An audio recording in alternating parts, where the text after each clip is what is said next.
Los seres humanos somos animales sociales. Esto quiere decir que las personas necesitamos comunicarnos con otros seres humanos para poder convivir, y por eso para nosotros los signos tienen enorme importancia. Un signo es un elemento que representa o sustituye a otro. En todos los signos se pueden distinguir dos partes: el elemento en sí, que se llama significante, y aquello que representa, que se denomina significado.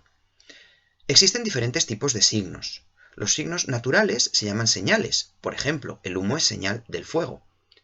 Los signos artificiales, a su vez, se pueden clasificar en dos grandes grupos: los iconos y los símbolos. Un icono es un signo artificial en el que hay cierto parecido entre el significante y el significado, como pasa con muchas señales de tráfico. En cambio, hay otros signos artificiales en los que el significante y el significado no se parecen en nada. Su relación es puramente arbitraria, convencional. Hemos establecido esa relación porque nos hemos puesto de acuerdo en hacerlo así.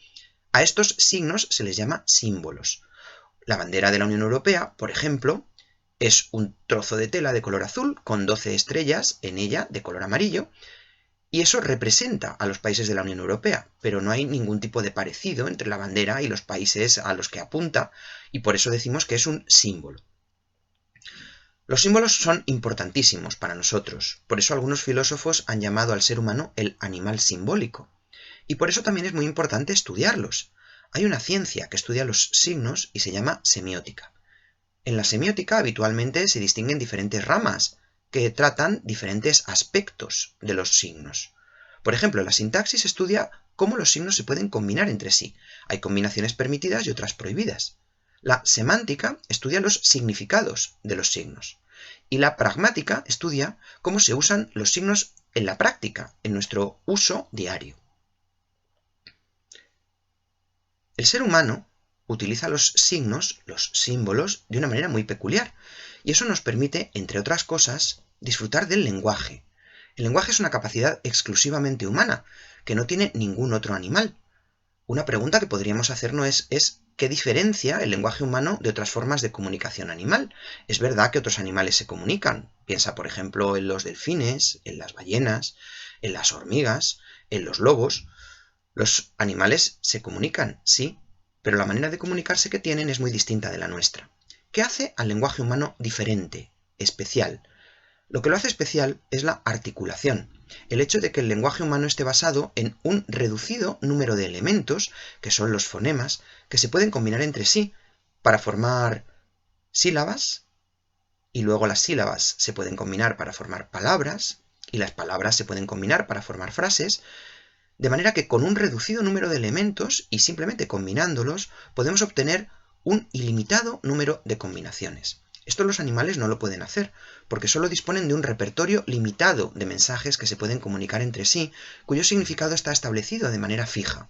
Los seres humanos, en cambio, podemos inventar, podemos crear, utilizando la articulación del lenguaje, que nos permite crear un lenguaje abstracto y referirnos a cosas que no están presentes aquí y ahora, que están en el pasado o que están en el futuro o que no tenemos delante de nuestros ojos. Eso es algo que los animales tampoco pueden hacer.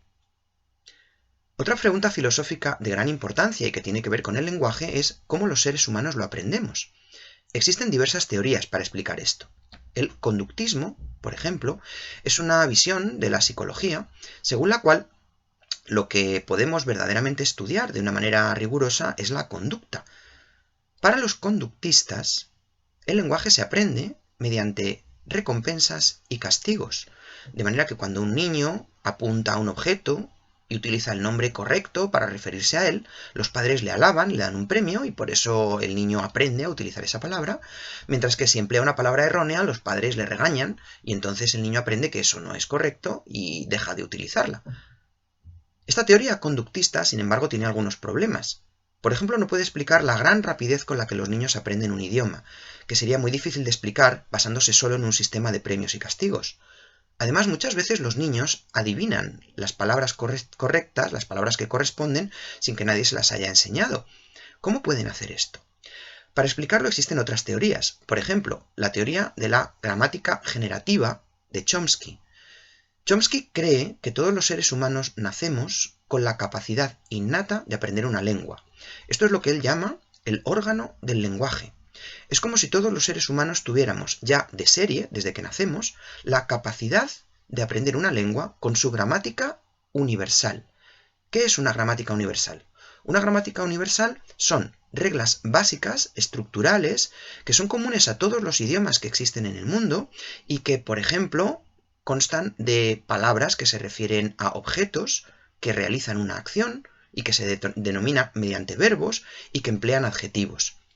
Chomsky cree que todos los lenguajes de la Tierra, por muy distintos que nos parezcan, en el fondo comparten una misma estructura básica, la gramática universal. Y además cree que esa gramática universal es innata. Eso sí, la manera en la cual esa gramática innata se convierte en un lenguaje depende de lo que nuestros padres nos enseñan. Por eso unas personas hablamos español, otras árabe y otras chino. Sin embargo, la capacidad de hablar esas lenguas es posible, dice Chomsky, porque todos compartimos una misma gramática universal. Además, es importantísimo que lo aprendamos a una edad temprana, porque el cerebro es plástico y cuando somos muy pequeños nos permite aprender una lengua de manera muy rápida. Esta capacidad aparentemente se pierde o se debilita con el tiempo, y por eso cuando somos mayores nos cuesta mucho más aprender un idioma. Otra importante pregunta filosófica que tiene que ver con el lenguaje es ¿qué relación tiene el lenguaje con el pensamiento? ¿Qué es pensar? ¿Se puede pensar sin palabras? Platón creía que el pensamiento es un diálogo que mantenemos con nosotros mismos. Son las palabras que nos decimos en nuestra propia mente. Sin embargo, esto parece que no explica todas las maneras de pensar que hay. Ponte, por ejemplo, en situación de un jugador de fútbol que está en medio del campo y de repente recibe el balón y ve cómo puede marcar un gol. Tiene que tomar una serie de decisiones muy rápidas. Tiene que calcular la velocidad de los jugadores del equipo contrario que se acercan hacia él. Tiene que ver cómo esquiva sus intentos de detenerle. Todo esto lo hace de una manera muy rápida y sin palabras. Y sin embargo parece que sí que está pensando. ¿O qué es lo que hace un jugador de ajedrez cuando calcula cuál es la siguiente jugada que corresponde hacer? Realmente está pensando, pero ¿usa palabras para hacerlo? Parece que podemos pensar sin palabras. Lo que está claro es que hay ciertas cosas, por ejemplo, pensamientos abstractos, que resultan muy difícil pensar sin los conceptos, sin las palabras. Por eso el lenguaje es tan importante, y por eso el lenguaje nos es tan esencial como seres humanos. ¿Influye el lenguaje en nuestra manera de entender el mundo? ¿Una persona que habla un lenguaje distinto ve la vida de otra manera? ¿La visión del mundo que tiene una persona que habla árabe, una persona que habla español, una persona que habla ruso, es la misma?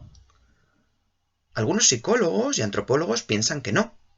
Hay una conocida tesis que se denomina el relativismo lingüístico, que fue inicialmente propuesta por Worf y según la cual nuestro lenguaje influye de una manera importante en la manera en que pensamos.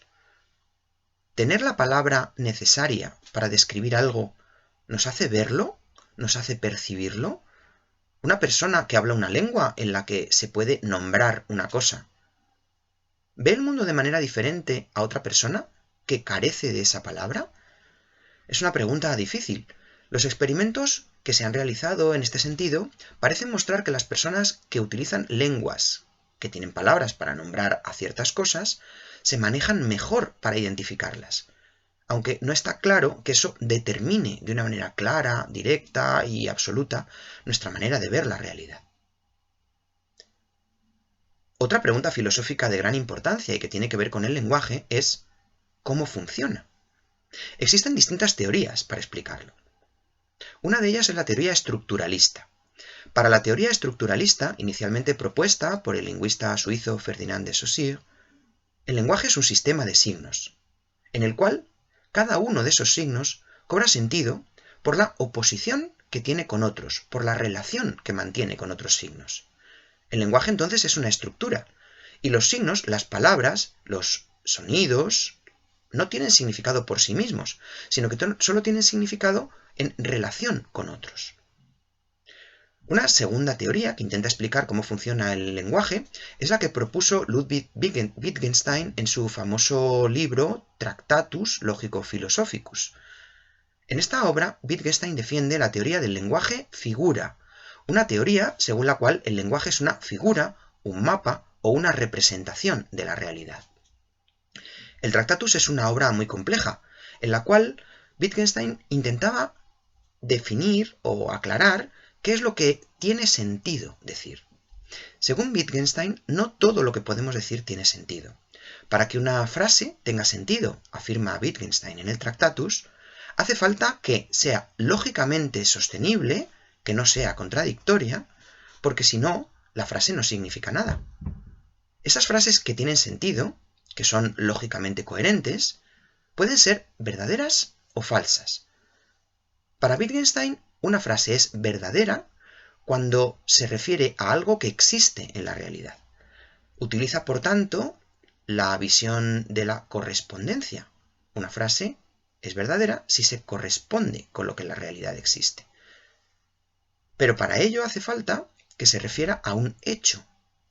No todas las frases que utilizamos se refieren a hechos.